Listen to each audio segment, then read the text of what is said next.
आज मैं एक कविता पेश करने जा रहा हूँ आपके सामने। ये खलील जिब्रान जी ने लिखी है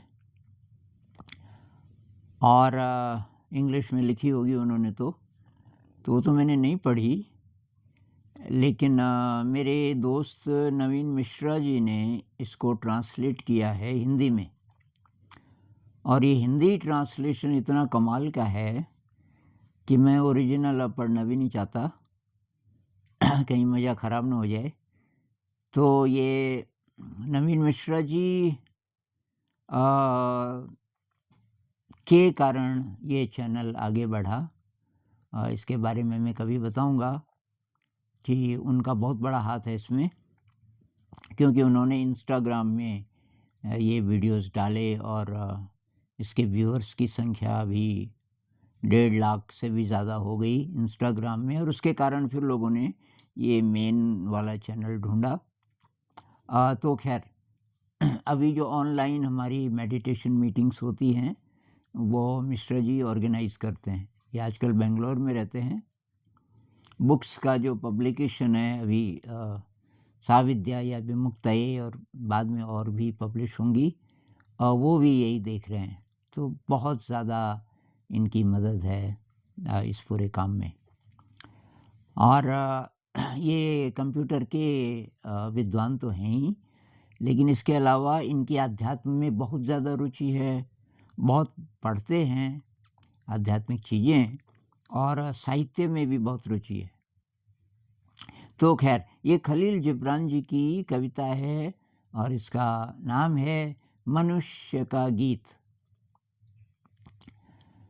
तो कल्पना कीजिए कि आप इंसानियत की शुरुआत से हैं और सारा देख रहे हैं इंसानियत कैसे कैसे कैसे आगे बढ़ी, और अब यहाँ आते आते आपको कुछ उदासी सी लग रही है कि इतना सब देखा, इसके बाद भी मनुष्य तो फिर भी वैसे ही है।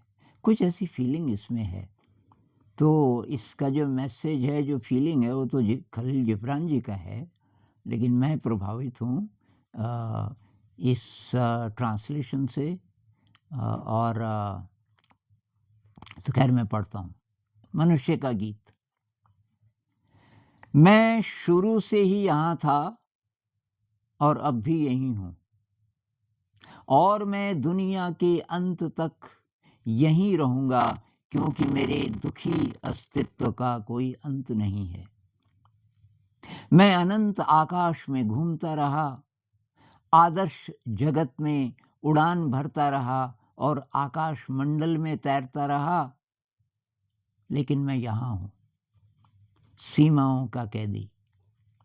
मैंने कन्फ्यूशियस की शिक्षाएं सुनी, मैंने ब्रह्मा की बुद्धिमत्ता को सुना, मैं ज्ञान के वृक्ष के नीचे बुद्ध के पास बैठा, फिर भी मैं यहाँ अज्ञानता और पाखंड के साथ जी रहा हूँ।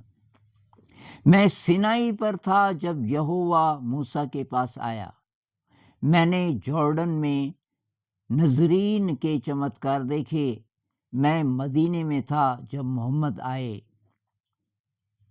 फिर भी मैं यहाँ हूँ, घबराहट का कैदी। फिर मैंने बेबीलोन की ताकत देखी, मैंने मिस्र की महिमा के बारे में जाना, मैंने रोम की युद्धरत महानता को देखा, फिर भी मेरी पिछली शिक्षाओं ने उन उपलब्धियों की कमजोरी और दुख को दर्शाया। मैंने एंडूर के जादूगरों से बातचीत की, मैंने असीरिया के पुजारियों से बहस की, मैंने फिलिस्तीन के नबियों से गहराई से सीखा, फिर भी मैं अभी भी सत्य की तलाश में हूँ।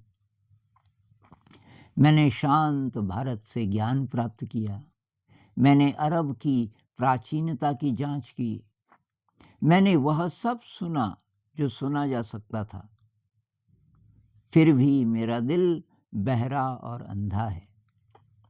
मैंने निरंकुश शासकों के हाथों कष्ट झेले, पागल आक्रमणकारियों की गुलामी झेली, अत्याचार के कारण उत्पन्न भुखमरी को झेला, फिर भी मेरे पास अभी भी कुछ आंतरिक शक्ति है जिसके साथ मैं प्रत्येक दिन संघर्ष करता हूँ। मेरा मन भरा हुआ है, लेकिन मेरा दिल खाली है। ये दिल अभी भी बच्चा है।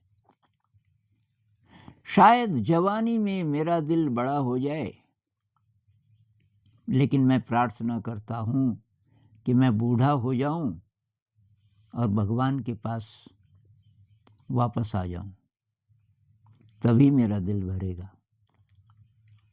तो ये कविता है खलील जिब्रान जी की, और इसको हम पोस्ट में भी डाल देंगे। आपकी क्या राय है इसके बारे में? आपको क्या लगा? तो आप बताइए। और मैं इसको लिखता तो इसका एंड काफ़ी ऑप्टिमिस्टिक होता, क्योंकि मैं तो बहुत आशावादी हूँ। मेरा ये मानना है कि मनुष्य जाति संक्रमण के काल से गुजर रही है, लेकिन जो आने वाला भविष्य है वो बहुत उज्जवल है। मैं किस आधार पे बोल रहा हूँ वो मैं नहीं बता सकता, क्योंकि मेरे पास सबूत नहीं है, लेकिन बहुत संकेत हैं ऐसे।